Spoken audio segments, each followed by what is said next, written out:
Hey everybody, welcome back to my channel. Thanks so much for tuning in. If you're new here or this is your first time, welcome. I'm so happy that you found me, and I really hope you stay a while. If you've been here before, I can't express how much it means to me that I have everybody's love and support, and I hope that you continue to come back and check out all my new episodes. If you haven't noticed, my background is way different, way worse. I apologize. I'm currently in the process of moving to New York after a 3-year hiatus outside of it. I'm super excited to move, but everything is all over the place and my background is going to be missing a few things and it's going to look messy for a few weeks until I can get my sound room set up in New York. So thanks so much for bearing with me while I make this transition. I got the idea for today's mobster from when I went to the VA, actually. I went to get blood work taken and this guy was taking my blood and he was like, "Oh, I think you need to be on the radio because you just like have that kind of voice." And I was like, "Well, you know, if you're interested in the mafia, I make videos about them." And he was telling me about how he's from Philadelphia and he was telling me about the Scarfo family and how they're still active to this day in Philadelphia and how they're the only ones that are allowed to park their car in the middle of the street. So I love doing mafia members that are from New York, but there's an entire family in Philly that they just seem really interesting. So I wanted to check out this guy this week. So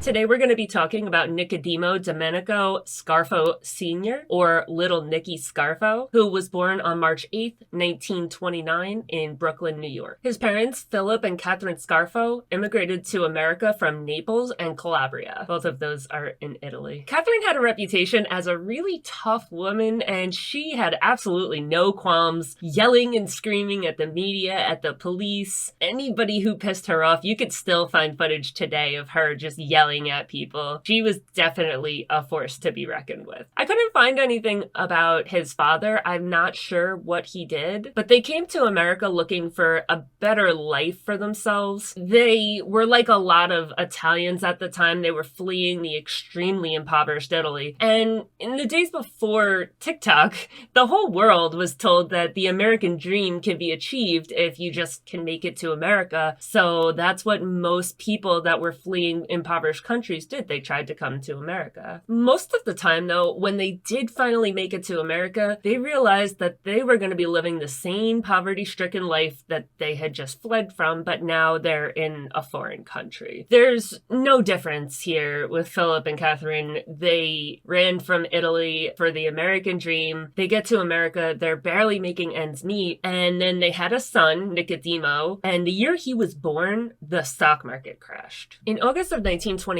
the Great Depression began. That's something that I actually haven't discussed here before, which is pretty surprising because almost every mafioso that I've covered was alive during this time. The Great Depression was a worldwide economic downturn that lasted over 10 years. If you're from America, more than likely you know what the Great Depression is. You've heard it, you were taught it in school, but a lot of people that weren't from America probably haven't heard about it. It originated in the United States, and the severe repercussions were felt around the entire globe. The entire world experienced a huge increase in unemployment, deflation, and an even bigger decrease in output. While the entire world felt the Great Depression, this absolutely decimated the United States. The country hadn't seen this kind of poverty since the Civil War, which is a lot sadder when you look at it as a huge percentage of the population was people that were fleeing their impoverished countries and coming to America only to get hit with the Great Depression. It was sad. The Great Depression caused a huge decline in consumer demand because nobody had the money to buy anything. So you have all these people and they have no money to buy food or especially things that will keep them entertained, televisions, you know,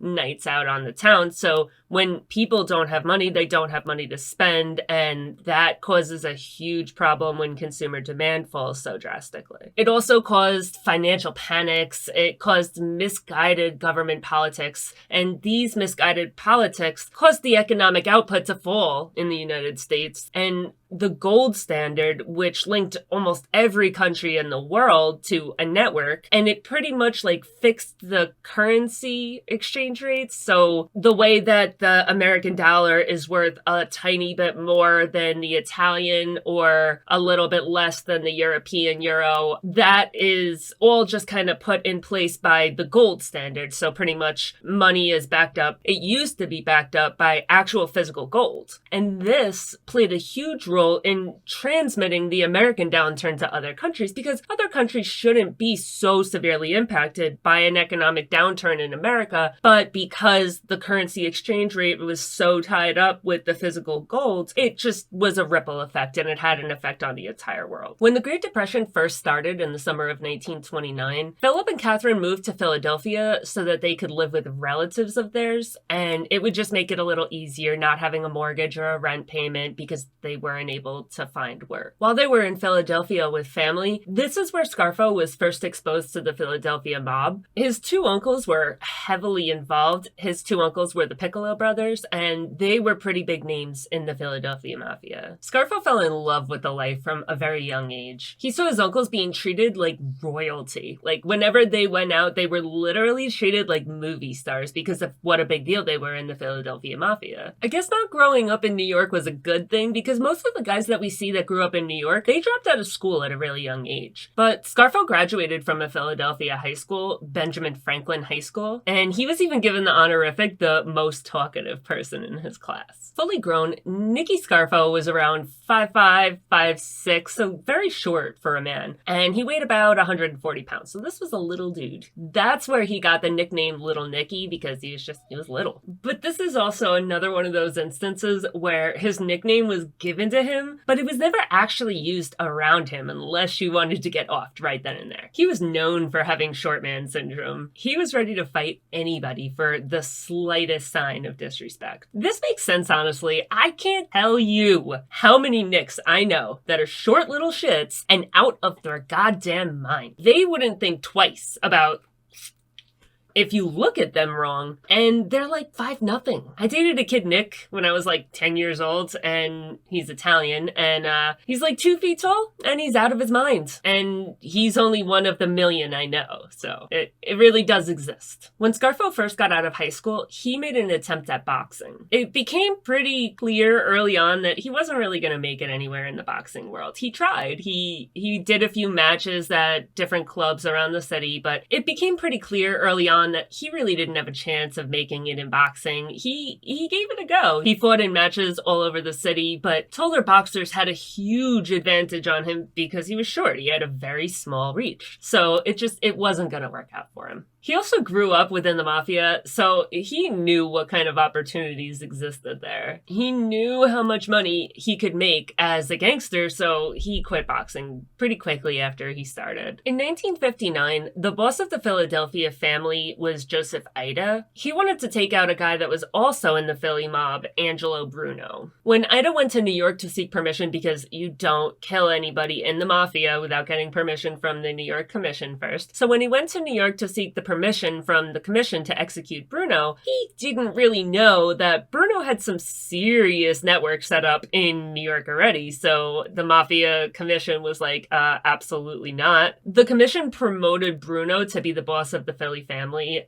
that day. Bruno was nicknamed the Gentle Don. He didn't really like killings, beatings. The family was constantly wrapped up in legal troubles, and he didn't want that. He wanted a peaceful reign. Bruno told his family to keep a low profile, keep out of the newspapers, behave the way the gangsters are supposed to behave. He also told them to avoid any unnecessary violence. He believed that this was just another way to attract attention and go to jail for no good reason. When Scarfo was around 30, 35 years old, he was still pretty low level in the mafia. He had a very violent and flashy reputation, but really didn't have anything in particular that set him apart from any of the other guys on a street level. Joseph Rugnetta, Bruno's consigliere, he started to really like Scarfo. His family was from the same part of Italy as Scarfo's family was from, and he liked the way that Scarfo carried himself. He really respected him. In 1962, he attempted to set up up an arranged marriage between Scarfo and his daughter. Which is funny because I was talking on the last episode about how I think that these mafia families, they get married to each other the same way that kings and queens did, just to bring bonds between the family. And it sounds crazy and everybody will deny it, but this is kind of hard proof that it really does happen. We know from looking at other mafia members what happens when somebody marries high up in the family. Typically, marrying someone, a daughter, a sister, of someone in a really high position in the family, it'll almost instantly catapult you from a lowly soldier that nobody even has ever heard of to somebody that's rising through the ranks in absolutely no time. Almost every single guy in the Philly Mafia would have jumped at the chance to marry the consiglieri's daughter, literally without ever even looking at her, without meeting her. Any single one of these guys would have married her because of what it meant for their career. They knew how much more money, respect, responsibilities, what a higher rank, what this would do for their career if they got married to the consiglieri's daughter. But Scarfo is not one of those soldiers. Remember, he has little man syndrome. He has a problem with his pride, and he turns around to Ragnetta and tells Ragnetta that he had no interest in the proposal and that he wouldn't marry his ugly daughter. He literally said that to the consigliere of the family, that his daughter was ugly. While marrying a higher-up's daughter will catapult you into stardom almost immediately within the mafia, the fastest way to put a big fat X in the middle of your forehead is to insult someone's daughter, no less the consigliere of the family. And Scarfo was about to learn that. When Scarfo told Ragnetta his daughter was ugly, Ragnetta was so offended that he went to Bruno and told Bruno that he wanted Scarfo killed immediately. Literally, the only thing that saved Scarfo's life was that his uncle, Nicky Buck Piccolo, was a capo in the family. Bruno said that he couldn't kill him because he didn't want to start a war within the family with the Piccolo brothers. The Piccolo brothers had their own little faction. There was a lot of people in it, and it would have started a war within the family, and he didn't want that, so he said no. So having uncles that were a big deal is literally the only reason that Scarfo was allowed to stay alive past this point. And who knows, maybe that's the reason that Scarfo felt confident enough to tell the consigliere of the friggin' Philly mob that you're in, that his daughter was ugly when he was just a street soldier. It has to be, because who else could be that stupid? I don't see it. So it had to be, hey, my family's a big deal, and I'm not gonna go marry your ugly daughter because my family, they matter more than that. And that's not to say that he should have turned around and married her just because she was the consigliere's daughter. That's not what I'm saying. What I'm saying is, there's a million other ways that he could have approached that. Hey, I really have a crush on another woman. Hey, I'm really not ready to be married. Literally a million other ways. The last thing that you want to do is say, no, your daughter's ugly. I would never marry her. Like, what? What are you trying to do, die? Like, on May 25th, 1963, Scarfo and his friends went to a diner in South Philly. They sat down at the table, and a longshoreman came over to the table, and he's like, hey, that's my table. And he had just gotten up to say hello to somebody, so he wants his table back. A huge brawl breaks out because, God forbid, somebody dare say a word that's not love to Scarfo. So Scarfo picks up a butter knife and stabs this man to death in the middle of the restaurant over a goddamn table. A table! He killed him because he was sitting at his table. It's just dumb. Scarfo made a lot of dumb decisions when he was a kid. Scarfo claimed in court that it was self-defense, and while he was found guilty of involuntary manslaughter and he was sent to jail, it was only for less than a year, so at least he didn't go 25 to life for murder. Even though it was no big deal and he could do a year in jail blindfolded, Bruno got pissed, because Bruno, remember, had told them no unnecessary violence. So the fact that Scarfo had just killed somebody in a diner with a butter knife pissed Bruno off. Scarfo was flat out ignoring his orders, and he killed someone in broad daylight in the middle of a crowd. Everybody watched him do it, and it brought a lot of attention onto the Philly family, and Bruno didn't want that either. Everybody knew Scarfo was a hothead, that he had absolutely no regard for authority, and he was basically unteachable. It would have been a lot easier to just kill him, but again, he had his family members, and because Bruno was so against violence, they pretty much just threw him away. They sent him to Atlantic City, which at the time was a desolate town with no earning potential whatsoever. The entire town was just a big ghetto. It was boarded up. It was abandoned. There was abandoned hotels everywhere. He took a few jobs as a bartender. He had a job in a local bookshop, and he's just financially dying there. He's just withering away, getting nowhere. While he was there, he was living in a boarding house with his mother. In 1970, the New York State Commission investigated the mafia and literally called everybody who had ever even thought to have been involved in the mafia to testify at this commission hearing. Here again, we see the clear violation of the Constitution, and almost everyone goes to jail for contempt of court when they plead the fifth. I really would love to know how these lawyers go about jailing these mafiosos who literally just won't testify. That's supposed to be a constitutional right. That's what the Fifth Amendment is. Scarfo is in jail with Bruno, and now he tries brown-nosing him because I guess he learned his lesson. He's been financially dying in Atlantic City, and Bruno at this point is just already done with him. He got absolutely nowhere. When he left prison 32 months later, supposedly he left Scarfo with some paper clips, and it was a way to insult him. I don't know. It was something like, you know, you're worth less than these paper clips. I don't know. But it was an insult. I don't really care about you. And Bruno made it very clear that he didn't belong in the mafia and he couldn't kill him because of his family, but that didn't mean he wasn't going to be a dick to him. Edwin Hellfant was a municipal judge and a real estate attorney for organized crime figures, and he was also a judge in New Jersey. He and his wife, Marcy Hellfant, had several sons, and they lived a normal life in a New Jersey suburb of Somers Point. He was a friend of Herman Stumpy Orman, who was a racketeer and business owner in New Jersey. He had an office on Atlantic Avenue in Atlantic City, and he shared that office with Orman. He was fighting a charge of obstruction of justice in a case that he had accepted $700 to fix an assault and battery case in 1968. The trial was delayed numerous times, so this is still going on well into the 70s. He had a nickname of the Fining Squire because he had a habit of fining kids who went to the Jersey Shore to party and had used fake IDs, and he was pretty well known for that. In 1972, Nicholas Virgilio was indicted on a murder charge of a New Jersey bricklayer. Scarfo knew that Virgilio was screwed. The state had all the evidence that they needed to put Virgilio away. They had all the evidence that he had committed the crime, and they had him dead to rights. Scarfo reached out to Hellfant, who he knew through shared criminal friends. If you're a criminal, you usually know other criminals.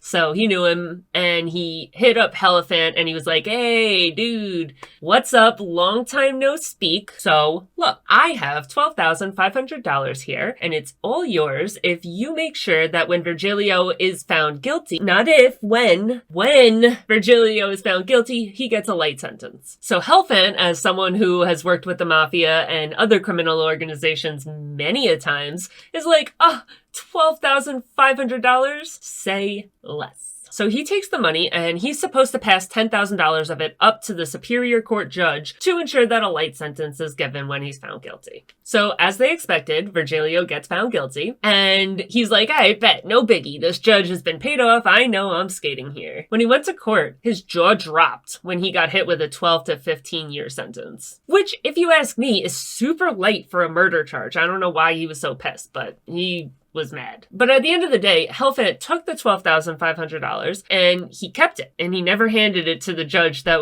it was supposed to go to. So Virgilio and Scarfo are pissed. This man just spit in their faces. He didn't help them whatsoever, and now Virgilio is doing a 12-year bid. Virgilio didn't end up spending 12 years in prison. He was paroled 6 years later. In July of 1977, Hellfant is still chilling at bars in New Jersey. This man is a set of... While he's chilling at a bar in New Jersey, a fight breaks out between Phil Leonetti, who's Scarfo's nephew, and Giuseppe Pepe Leva. Hellfant got in the middle of it, and he broke the fight up. A week later, Leva's body was found in Egg Harbor Township in New Jersey. Leonetti was charged with the murder, but a witness that said that they saw what happened had recanted the story, and the charges were dropped. So Scarfo goes to Hellfant, and he's like, hey dude, what's up? About that 12-5 that my boy just finished up doing a 6-year bid, you're going to go ahead and pay him that now. So it's been 6 years. Hellfant still hasn't done jail time, and he's already upside down in legal debt from this indictment that he's been fighting. And he doesn't have the money to pay back Scarfo. On February 15th, 1978, Virgilio entered the Flamingo Motel in Atlantic City, where Hellfant was having dinner with his wife in the cocktail lounge. Virgilio was wearing a ski mask, and he shot Hellfant to death in front of his wife with 5 shots to the head. He didn't even switch it up.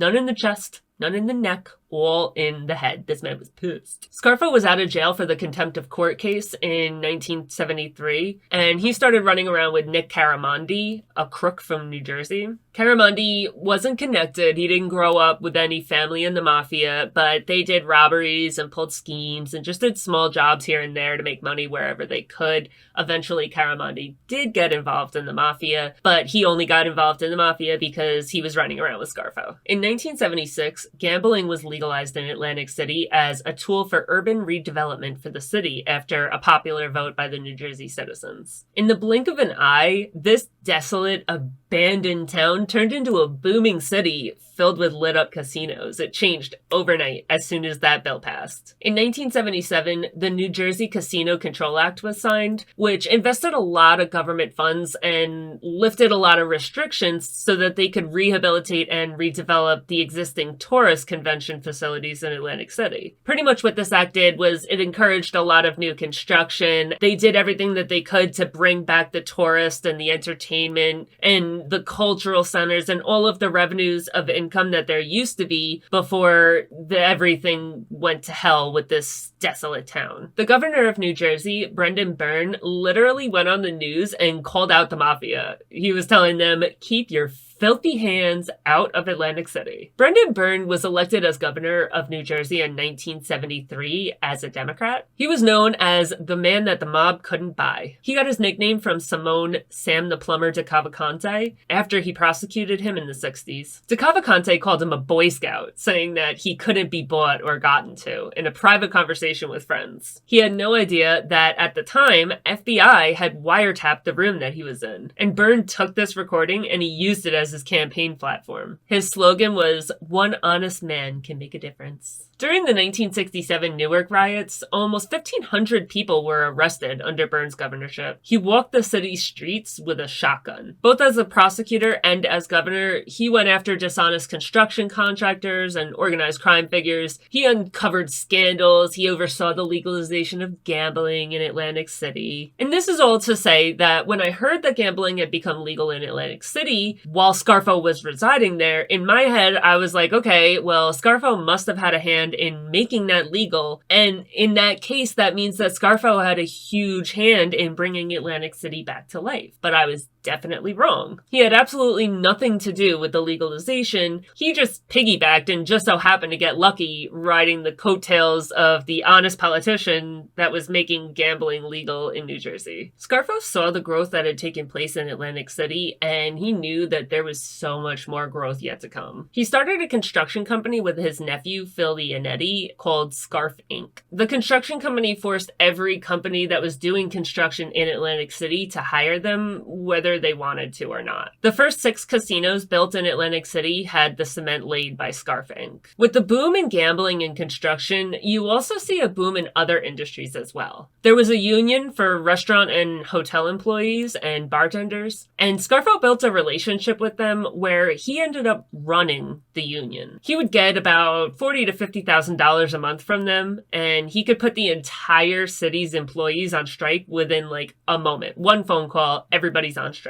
And he gained a whole lot of power providing protection to this union and their leaders. Plans were made for developers to spend over $1 billion on construction over the next 10 years on the Atlantic City boardwalk. Scarfo was arguably the most important man in New Jersey at this time. Scarf Inc. was doing massive sales, and he was finally seeing a real profit from being in the mafia. Vincent Falcone was another contractor that was doing business on the Atlantic City boardwalk. He trash talked Scarfo every time he got the chance. Like, every time. Every time somebody would listen or he talked about him, he just trash talked him and his company Scarfing. He said that Scarfing's work was shoddy and it didn't hold up well. He legit won business by telling horror stories of companies that had worked with Scarfing in the past. He would talk about how Scarfo and Leonetti should be banned from the business and not allowed to do any work in construction or on the boardwalk or even be there at all. Of course, Falcone has absolutely no idea who he's dealing with. He didn't know these guys were in the mafia. He just thought that they were guys that were in construction. Of course, we know what's coming. Scarfo, Leonetti, and their friend Larry Merlino got together with a plumbing associate, Joseph Salerno, who's just a normal guy. He's just a normal plumber from down the street. They get together and they kill Vincent Falcone with a bullet to the back of the head on December 16th, 1979. Apparently, after they killed him, Scarfo looked at Falcone's body and said, "I love this. I absolutely love this." Salerno wasn't a mob associate. This poor guy is just a plumber. He's just doing work like a regular blue-collar guy. Scarfo told him to tie up the body, and he did. But I guess when he got home, he sat back and was thinking to himself, like, oh my God, I just watched this guy kill someone, and he's gonna kill me next because I literally witnessed it. He's gonna think I'm gonna talk, and, his brain just got away with him. All the shit that an ordinary person, just, Joe Schmo that's a plumber down the street, is gonna think after they witness a mafia killing. Salerno called the cops, and a week later, the three were arrested, and Scarfo was immediately out on bond. Tensions within the Philly family started to rise because Bruno wasn't defending his territory. With the boom in the Atlantic City economy, the New York Mafia guys start moving in, and they're doing illegal activities, and they're taking a piece of the pie there. And Bruno is just kind of looking the other way. He doesn't really care. This inaction, it appears to everybody within the family as a sign of weakness, and it seems like he's not protecting them, and he's not protecting their interests. The members of the Philly family were pretty convinced that Bruno just wasn't ready for this. He had been leading the family for a really long time now, but with Atlantic City becoming the East Coast's new Las Vegas, it was a whole new ballgame. It put the Philly family in league with, the New York families as far as earnings went. And they thought that Bruno did well when it was, moderate earnings, but now that it was, huge money and huge opportunity had presented itself, he was letting anyone who wanted a piece of the pie to take it, and they thought he really just didn't know how to run a serious family. Bruno had a new consigliere, Anthony Bananas Caponegro. Caponegro got his nickname Bananas because his father was a wealthy banana merchant who owned and managed a stand in the Italian market. Now, the reason that I Googled that was because I was like, why would you be called Bananas in the same mafia as Joseph Bonanno, who was nicknamed Joey Bananas? That doesn't even make sense. Why would you want that as your nickname? But it's because his father was a banana merchant. He took the position of consigliere when Joseph Joe the Boss Rugnetta died in 1977. He died of natural causes. He wasn't killed or anything. Tensions within the family started to rise because Bruno wasn't defending his territory. Other people were getting rich under his territory, and his people wanted to be the only ones benefiting from it. With the boom in the Atlantic City economy, the New York guys start moving in. They're doing illegal activities. They're just taking as much of this new money that's coming in as possible. On March 21st, 1980, Caponegro went out to dinner with Anthony Bruno. Raymond Martirano, a lieutenant in the Bruno family, brought him home. He was his driver. And when they got to Bruno's house, Martirano rolled down the windows because Bruno had lit a cigarette.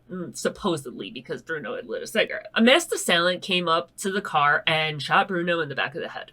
Pictures of the scene are absolutely freaking gruesome. The media was there in time to get pictures and video footage of Bruno dead in the passenger seat of this car with his mouth wide open and pieces of his skull all over the dashboard. It was gnarly. This is all fine, well, and good and everything, but the killers made one huge mistake. They did not get permission to carry out this hit from the New York Commission. Capo Negro really didn't make it a secret that he was the one that killed Bruno. Everyone knew it was him, and he wasn't really trying that hard to hide it. Shortly after this, Capo Negro's body was found with evidence that it had been beaten with hammers, hatchets, pipes, and then just for good measure, they shot him 13 times. I don't know why 13 times. Maybe because it's an unlucky number. Maybe because it's an entire clip plus one in the chamber, just like emptied the gun into him. I don't know. I don't know what that 13 was. I didn't really look into it. If you know why, tell me. Capo Negro's body was discovered with a $20 bill stuffed into his mouth and up his...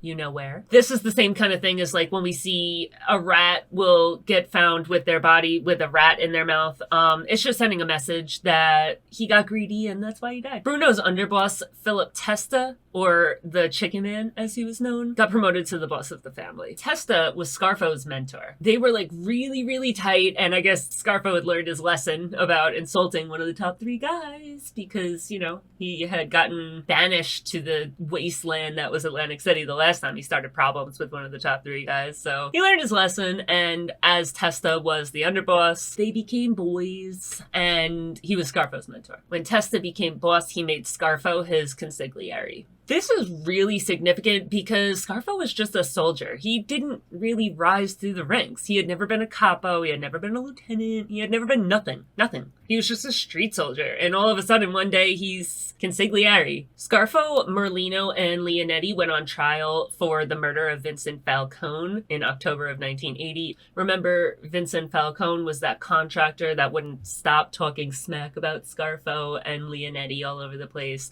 So now, in October of 1980, they finally go on trial for this murder. Even though Joseph Salerno testified against them and recounted every detail of the murder, Scarfo was found not guilty. He pulled this off after a police officer and a bar owner vouched that the 3 of them were actually at a Hamilton bar, the Silly Gator, at the time of the murder. Scarfo was interviewed after receiving the not guilty verdict. There's still tape of it, and you can hear him saying, "Thank God for the American jury system. An honest jury."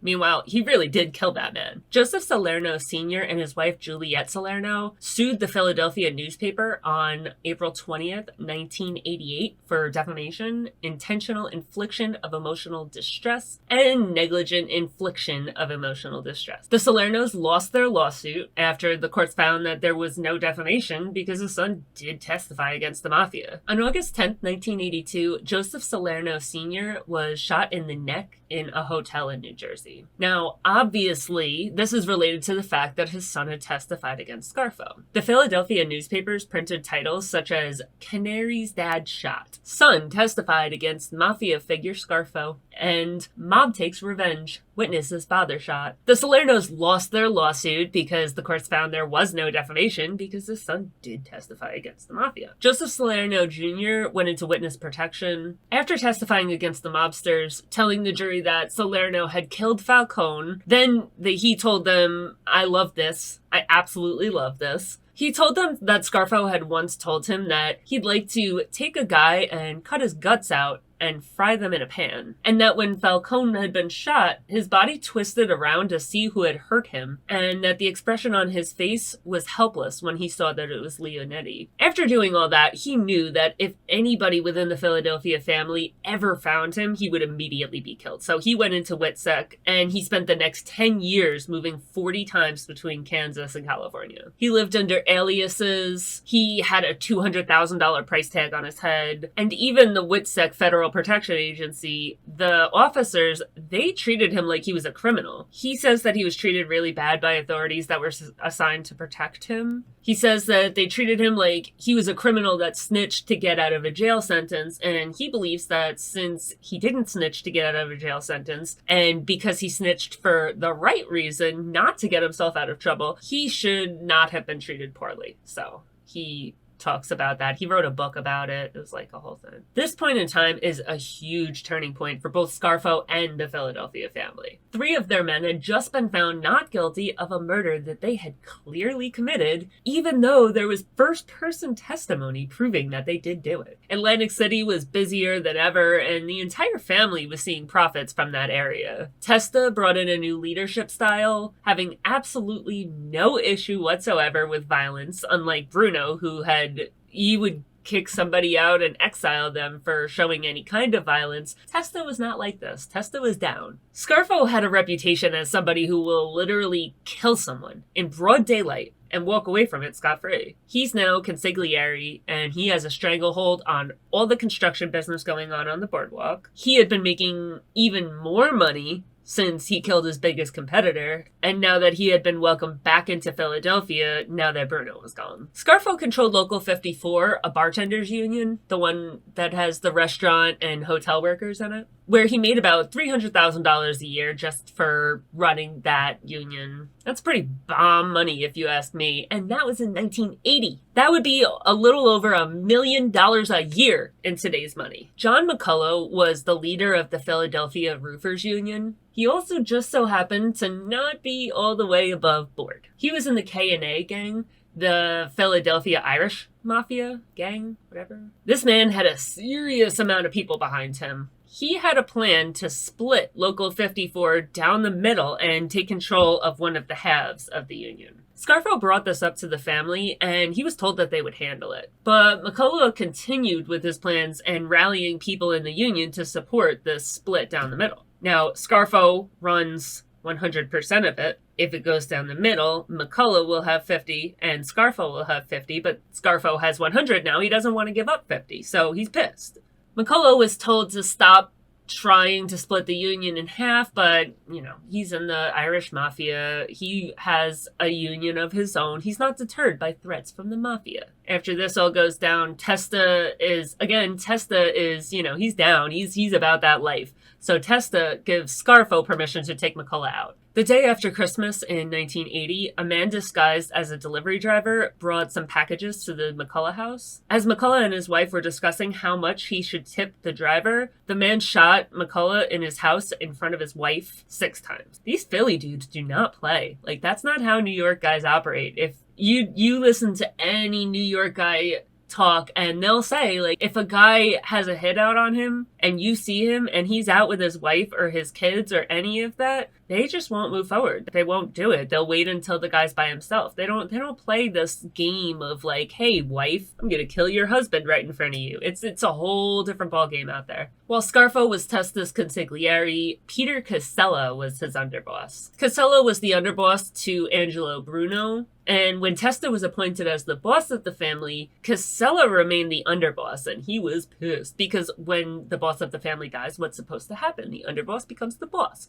But in this case, Testa became the boss. Casella wanted to be boss, so now he's mad. So now he's hoping that he's next in line to become boss of the family if another boss is killed. On March 14th, 1981, Philip Testa came home from a night out. When he stepped onto his front porch to enter his house, he was killed by a nail bomb that had been planted under the porch of his house. The bomb maker was across the street with an ignition that he ignited as soon as he saw Testa take a step onto his front porch. The bomb had a stick of dynamite on it, and it propelled the nails even further so that even if he didn't die from the nails, the blast would have gotten him. Testa was blown into his house, and he was left for dead in his living room. Footage of the house shows the entire front end of the co-op was just completely decimated. It was gone. This situation is the same way that Bruno died, but this is different for a few reasons. Bruno had a lot of really strong ties in New York. They were really upset when Bruno was killed, especially when he was killed without their permission, and they made an example out of his killer. With this one, though, they didn't kill Casella. It looks like it's the same type of situation as Bonanno. Casella was very old school. He had a hand in creating the Philadelphia family. He'd been in the Mafia a really long time, and Testa hadn't really been the boss for that long, and New York really didn't care too much when he died. They didn't kill him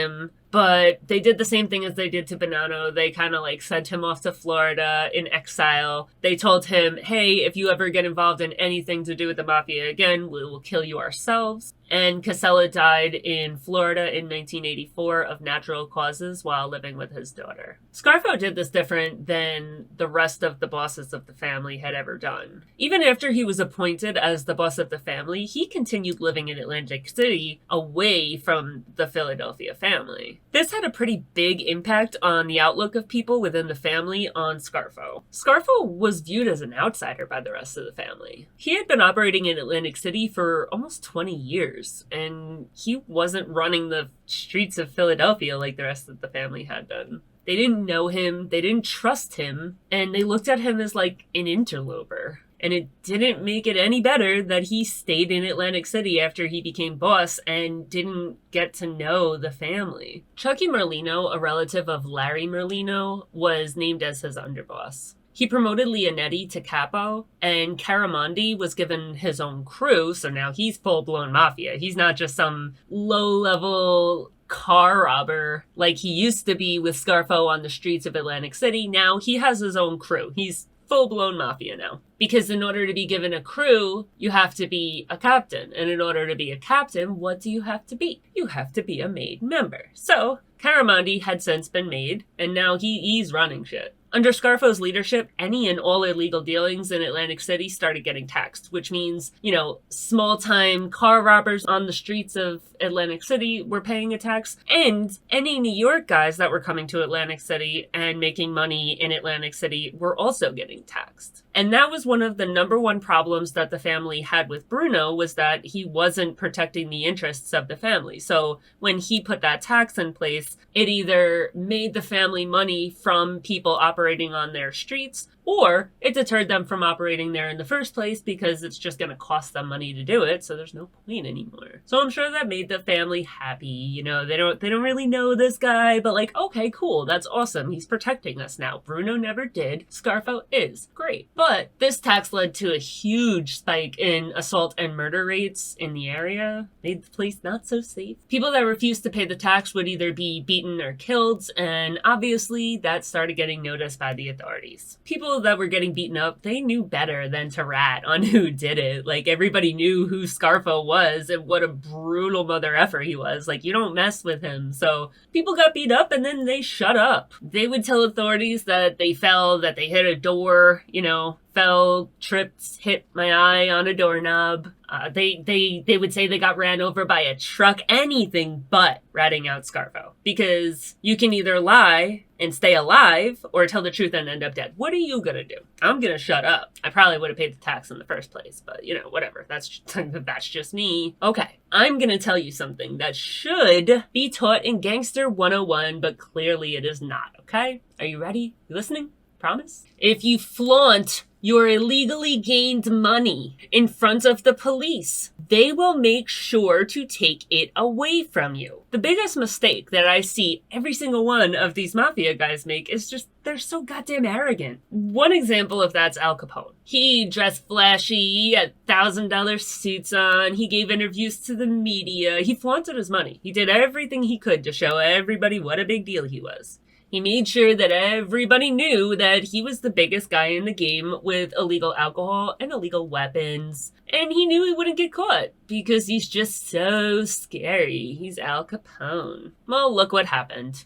He was right. Cops couldn't catch him on his level. So what'd they do? They brought him up to their level. And they caught him on tax evasion. They will always find a way to take you down. Always. You may think you're the biggest and you're the baddest and that you could take on the US government, but I promise you, honey, you against all those men wasting their entire life sitting in a Congress room, I promise you're not going to win. I promise. Nobody ever does. If they can't take you down for something that you did do, they'll take you down for something that you didn't. That's why in so many of these cases, you'll hear like, oh, it's ironic. They got him in jail for the one crime that he didn't actually commit. They don't care. It's the point. They don't care how they get you there. They just care that they put you in jail, and they will get it done. They will get you there. The point of all that is that Scarfo is a very good example of this. He always had on fancy clothes, tailored suits, he wore expensive jewelry, he attended lavish parties, he gave interviews to the media, he made sure he was treated like a celebrity. He made sure everybody knew what a big deal Nicky Scarfo was. Michael Matthews was a small-time politician in Atlantic City. He decided that he wanted to be mayor, but he knew he had absolutely no shot of making this happen. He hadn't done anything in politics, he hadn't gained any respect, nobody knew who he was anymore, and most importantly, he had no money. Instead of paying his dues and spending the time it usually takes to, build a career, accomplish things that you can run a platform on, no. He decided it would be way faster to just skirt that whole process and go to the Mafia and ask them for money. He promised them that if he was elected, he'd pretty much hand over the keys to the city. He said when, not if, when he was elected, the Mafia would have almost unfettered control of zoning and planning in the city on a legal level. And it worked. Michael Matthews was elected as the next mayor of Atlantic City. To be 100% honest, it's a complete toss-up between who could be sitting here telling you this story. It could just as easily be Bailey Sarian or any of those girls that do those crime shows about serial killers, or it could be me. Scarfo was an absolute psychopath. If he didn't have ties with the Mafia, he would be remembered more like Jeffrey Dahmer or Ted Bundy. He was going to kill people either way. It just so happens that he got involved in the Mafia, and he used that for what other people would perceive as a beneficial way. But if he wasn't in the Mafia, he'd be Dahmer. This dude was insane. He was known for his disloyalty. He was known for his ability to switch up, go from 1 to 100 in 0.2 seconds. And nobody trusted that their business or their personal dealings with him were ever really going to go well for them. They all knew that they could make money or they just as easily could end up dead on the side of the road. In 1981, things started to come apart for Scarfo. At 52 years old, his apartment was raided and police found and confiscated a Derringer gun. A Derringer is a .22 caliber small handgun, very old school looking, probably just regular tiny at the time. But now you look at it, you're like, oh, that's old school. That's antique. 1981's not that long ago.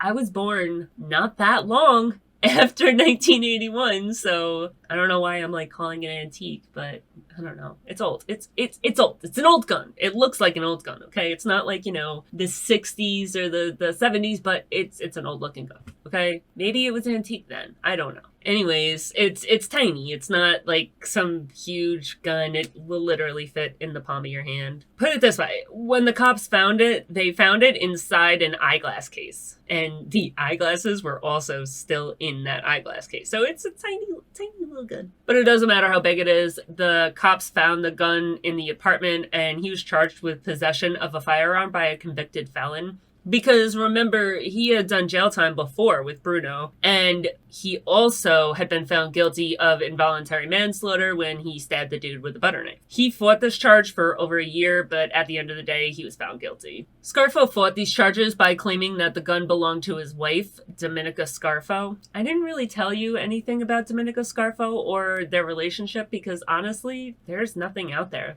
I don't know anything about this woman. I just know that she existed and she was his wife.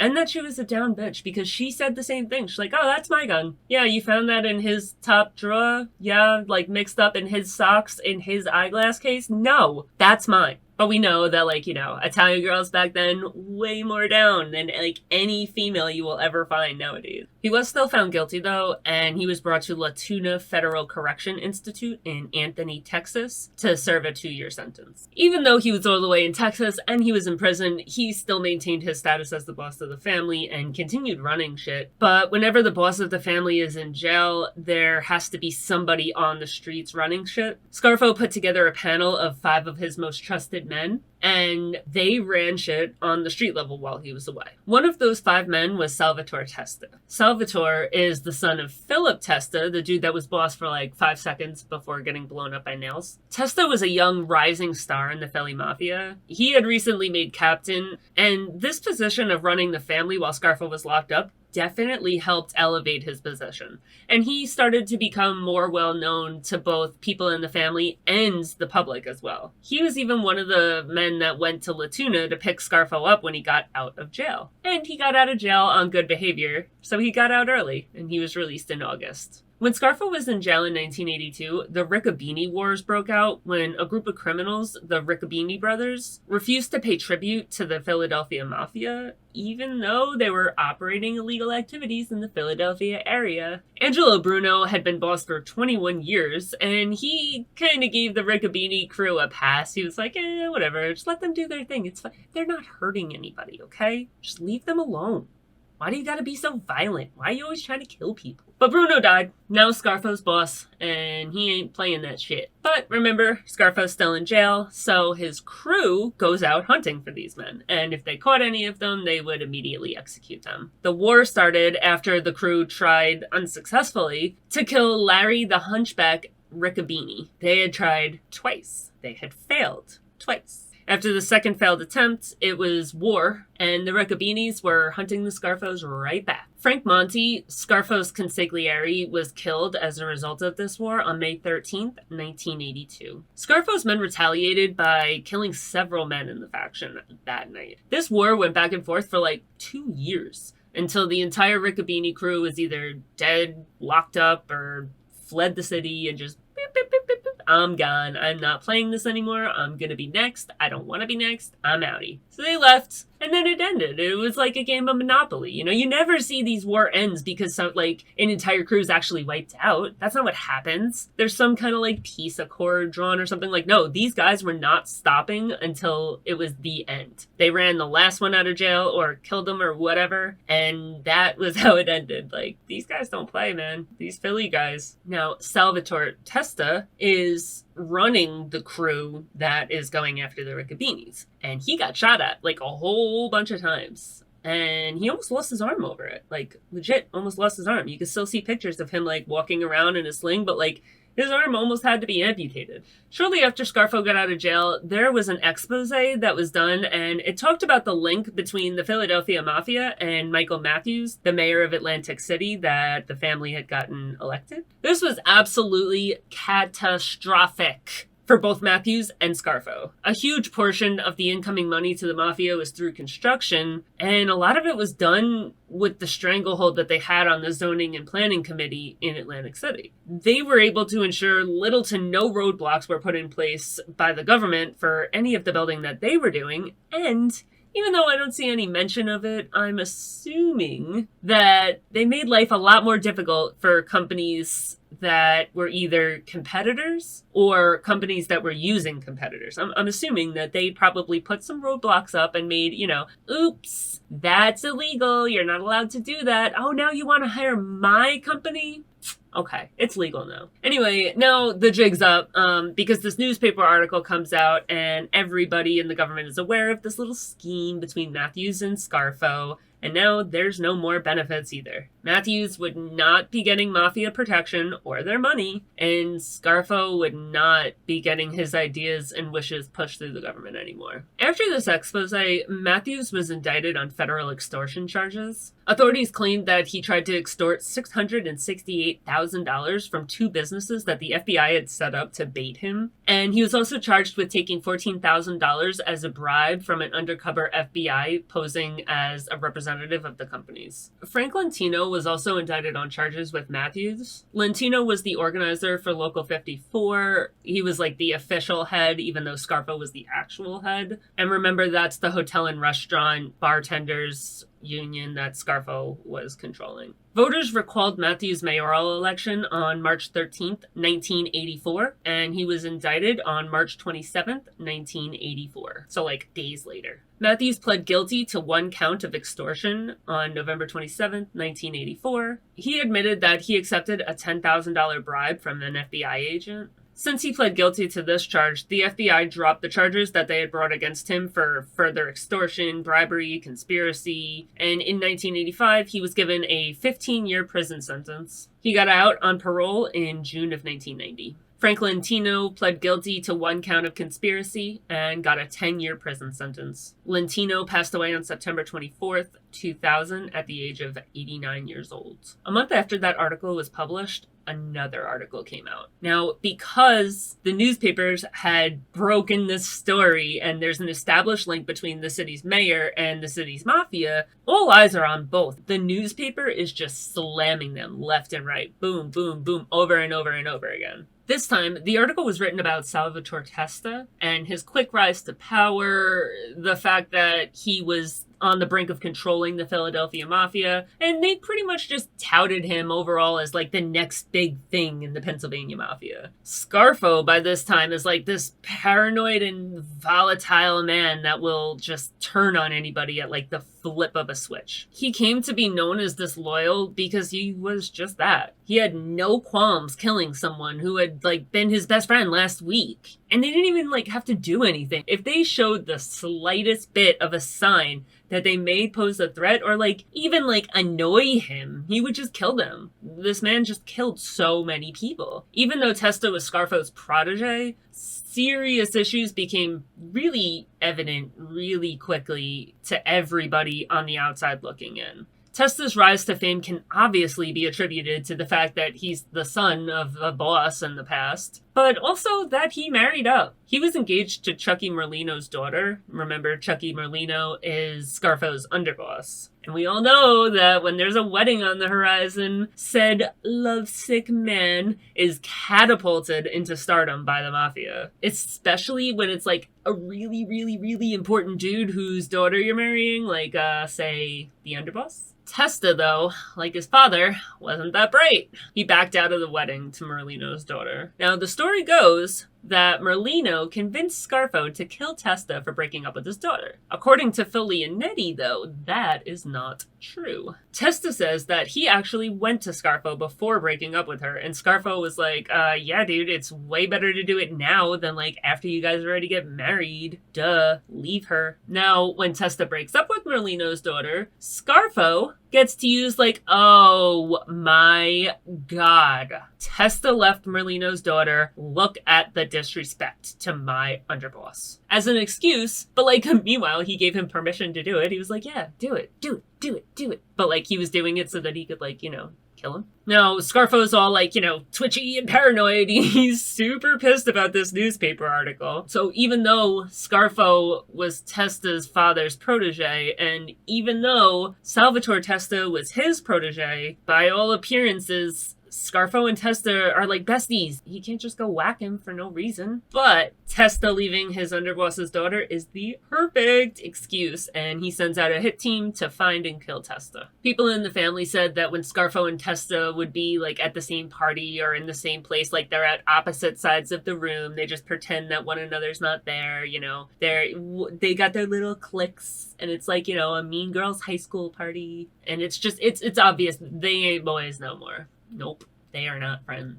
The crew started pursuing Testa, but they kept failing. They made 17 attempts on Testa's life. 17! Can you imagine trying to kill somebody 17 times? Can you imagine having somebody try to kill you 17 times? It's just lunacy. It's crazy. I'm assuming Testa knew he was in trouble and people were out to get him, so he went into hiding. But Jesus, like 17 times is a gigantic number of times. It's crazy. It's a lot of times. So they keep trying to kill this dude, and they keep not having luck killing this dude. So they get his best friend to set up a meeting with him, and this is like his most trusted guy. He's like, all right, cool. This is my best friend my entire life. He would never try to hurt me. And when Testa shows up to meet him, he gets 2 in the back of the head. So the crew that killed Testa, they tried to get rid of the body. So they dump his body in a ditch, and they're like, oh yeah, we totally brought it back far enough. Like, this is great. We were successful. But somehow, I don't know, his foot was sticking up or something. They found the body really fast. Nick Caramondi was one of the dudes on the hit team, and the whole hit team went out for drinks the night after they got Testa. Which, like, on one hand, it's like, oh my god, you killed somebody and then you went and had drinks to celebrate it. But on the other hand, it's like, you tried this 17 times. Like, I think by the 18th time, it'd be like, all right, dope. Like, we finally got this done. Thank God. Because 17 times is so many times. At this point, Scarfo is just living the friggin' life. He's in Florida buying mansions and yachts. He's like partying with the best booze, babes, and boats out there. He has a mistress that he's spending a lot of time with. He has a gaggle of boys with him at all times. He's like buying shots for the club. You know, he's celebrity status. He's a big, huge deal. And like, if you look in from the outside, it's like, wow, like this guy really has the entire world at his feet. But at the same time, Scarfo's becoming more and more paranoid by the day. Like, this man's coming apart at the friggin' seams. The next best friend turned enemy to get onto Scarfo's radar was Merlino himself. Scarfo became convinced that it was Merlino this time that was going to try to make a play for his position, and he didn't respect him as boss, and he doesn't like me. He doesn't respect me. He has to die. But surprisingly this time around, he doesn't kill Merlino. So what he does is he waits. He makes the smart decision now because everybody in the family is mad that Testa was killed. Everyone, I mean, he had one little crew that was going out and trying to kill Testa, but to the rest of the family, they don't know. All of a sudden, Testa is dead. And Testa is the ex-boss's son. He is close with everybody on the family. He grew up on the Philly streets. Like, this is somebody that was their friend. So now they're pissed. They're like, yo, this dude was like so loyal to Scarfo. He never spoke a bad word about him. He was always by his side. He didn't deserve that. And now they're mad. They're really, really, really mad. So Scarfo can't go and just kill Merlino because he keeps hearing everybody talking about the fact that he killed Testa. So what he does is he waits until like one or two more missed meetings happen because it just so happens that Merlino is a fall-down alcoholic. So he knows it's going to happen. It keeps happening. And that's why he's convinced that this man doesn't respect him. He does not respect my authority. So he just waits. And it happens one or two more times. And what he does is he demotes him. He demotes Merlino to a soldier. Not a capo, not a lieutenant, a freaking soldier. That's like being in the military and being knocked down from like an E9 to like an E4. Anybody with any kind of military experience, you know exactly what this means. It's a wild demotion. But I'm also sure that Merlino also recognizes how lucky he was to walk away from this with his life. Scarfo had suspicions about him, and he didn't die. So I'm sure he was upset about his demotion, but at the same time, I'm definitely sure that he was like, yo, like, I'm alive right now. Like, I just had a beef with Scarfo, and I didn't die. Like, that's a feat in itself. He needs a pat on the back right there. While he didn't have him killed, he did have Caramandi watching every single move he made. He was watching over him like a hawk. And he was instructed that pretty much like if he looks at you wrong, put a bullet between his eyes. That's the way that he was operating because he wanted to kill him. He just couldn't. So he was just waiting for an excuse. And he knew it would come eventually, but he had to be able to say like, well, look at what he did. He got arrested. He did this. He did that. But